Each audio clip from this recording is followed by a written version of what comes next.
Ciao a tutti ragazzi e bentornati come al solito su questo canale per un nuovo contenuto. Come state? Spero bene, spero che la settimana sia iniziata nel migliore dei modi, anche se chiaramente capisco la frustrazione dopo aver ascoltato lo scambio al VAR tra Rapuano e Aureliano. Credo anche che oggi cercheremo un po' di concludere questa conversazione, altrimenti si dilunga un po' troppo. Però io vi chiedo, ma cosa vi aspettavate? Cioè, che tipologia di conversazione e che scambio vi aspettavate tra i due?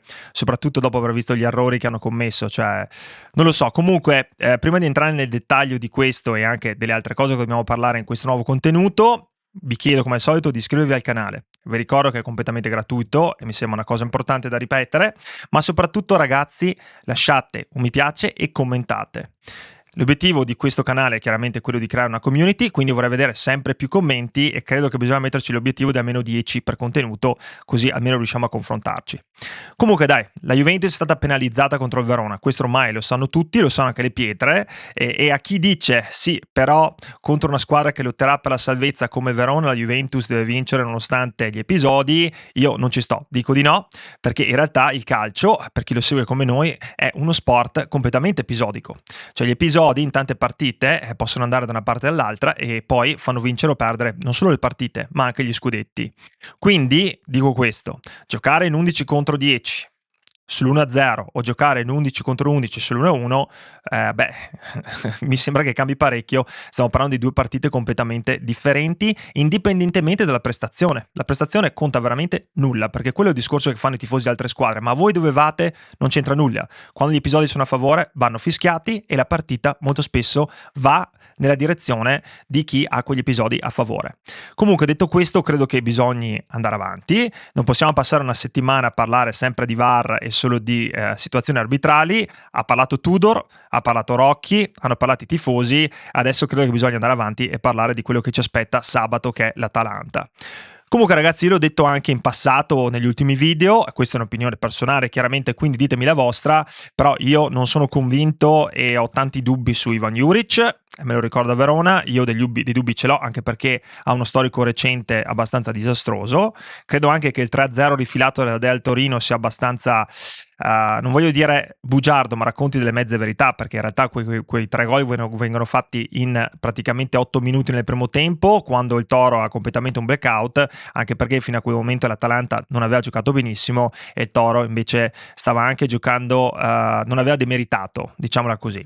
Comunque l'inizio della stagione dell'Atalanta non è stato semplice, credo che cambiare un allenatore storico come Gasperini sia un qualcosa di difficile per tutti. Hanno fatto 8 punti nelle prime 4 partite, 2 vittorie e 2 pareggi, però tante prestazioni altalenanti. È chiaro che se recuperano adesso Ederson e Lookman sarà più difficile per noi, anche perché loro secondo me hanno una panchina leggermente superiore alla nostra, non tanto per gli interpreti ma per il fatto che le loro secondolinee sono più o meno equivalenti alle prime linee in tante situazioni. Hanno tanti infortunati, è chiaro, in questo momento insomma i vari Scamacca che ormai è diventato anche lui uno di quelli che sta soffrendo un altro calvario, però noi ragazzi ci troviamo con pochi ricambi a livello di centrocampo, gli esterni lo sapete che già quelli che giocano sono un po' adattati, o se non adattati insomma quando gioca Kalou chiaramente quello non è il suo ruolo, e quindi credo che alla fine da quel punto di vista l'Atalanta sia molto competitiva.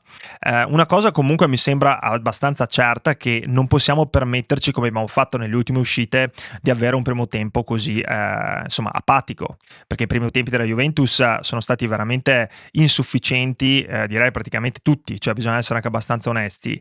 Tra l'altro con giocatori magari in forma come l'Atalanta in questo momento, ad esempio Kristovic che viene da una doppietta, l'Atalanta può farti male, cioè anche se tu ti metti lì ad aspettare magari a giocare semplicemente di rimessa, nonostante le assenze importanti, se poi Ederson e Lookman mancheranno, l'Atalanta può veramente venire a farti male. Nel frattempo quello che sta succedendo è che alla Continassa stanno spingendo un po' per recuperare alcuni calciatori, ad esempio Zegrova ha persino rinunciato al giorno libero per cercare di lavorare insomma sulla condizione e riprendere un po' di quella atleticità che chiaramente gli mancava dopo quasi un anno di stop, ed è un giocatore che ci servirà tantissimo. L'abbiamo già visto, sembra comunque imballato, è chiaro che il genio ce l'ha comunque, ma è un calciatore che fisicamente in questo momento non sta benissimo, come è normale che sia, e però ci servirà tanto in questo tour de force che ci arriva, perché ci aspettano Atalanta, Villarreal, Milan, Como, Real Madrid e Lazio, cioè dobbiamo veramente avere tutti disponibili. Secondo me bisogna anche aspettarsi delle scelte di Tudor, perché sicuramente dovrà dosare le energie, cioè non possiamo spremere alcuni di questi calciatori fino al midollo perché è troppo lungo come tour de force per poterselo permettere, e oltre al turnover secondo me Tudor dovrà anche riflettere parecchio sul nostro modulo, perché ci sono chiaramente opzioni. Il modulo corrente secondo me ha delle lacune, come in realtà tutti i moduli che possiamo proporre in questo momento avrebbero delle lacune proprio dal punto di vista della rosa. Il 3-5-2 comunque è un qualcosa a cui possiamo pensare. È chiaro che abbiamo Bremer predilige la difesa 3, quindi pensare di passare alla difesa 4 secondo me è difficoltoso, però il problema che hai è che i quinti che abbiamo non sono all'altezza. Non abbiamo anche lo stesso Cambiasso, che sta giocando un'altra stagione pessima come aveva fatto per la maggior parte della scorsa, da gennaio in poi. Un Cambiaso così non possiamo considerarlo un gran quinto in questo momento, quindi non li abbiamo all'altezza. Sulla destra João Mario non credo che sia un giocatore che possa giocare tutte le partite, però le due punte sono interessanti, perché tu vai a sfruttare un qualcosa in questo momento che hai di qualità, e qualità ad altissimo livello, cioè Openda, Vlahovic e David, che devono giocare da davanti.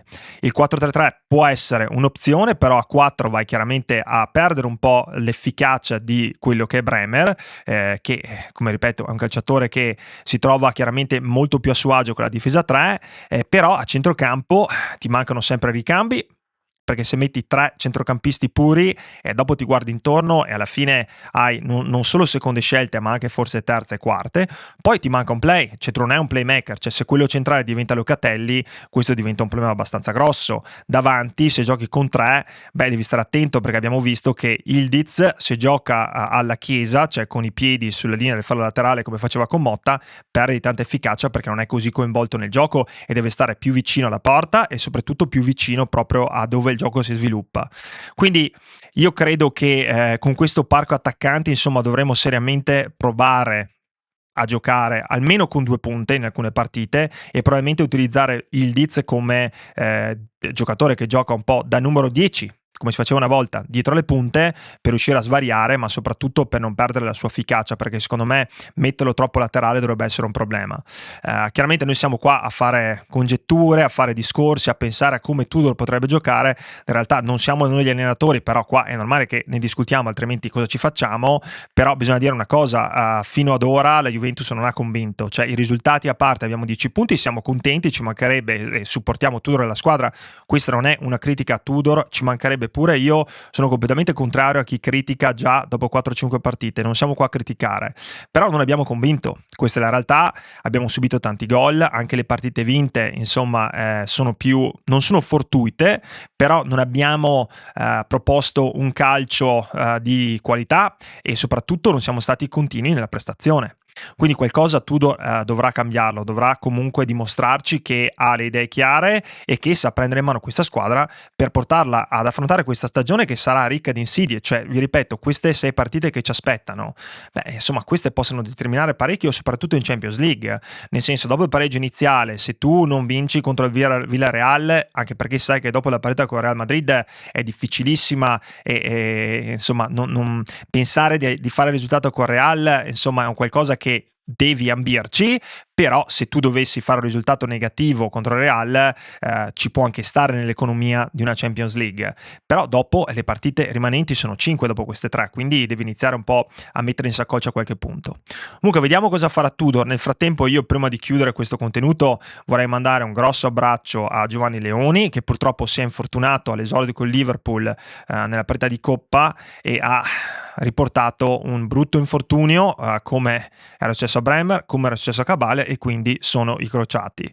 Forza Giovanni, sei un grande, tornerai più forte di prima, ti facciamo un grosso in bocca al lupo. Come vedete non importa se un calciatore è di un'altra squadra, qui siamo italiani. Secondo me Leoni è un calciatore che ha della prospettiva incredibile e bisogna mandargli un in bocca al lupo e un grande abbraccio. Comunque ragazzi, mi raccomando, sentiamoci in questi giorni, lasciate un commento che sono veramente interessato alle vostre opinioni, siamo qua per quello, bisogna costruire questa community e come sempre, forza Juve, un bacio, ciao!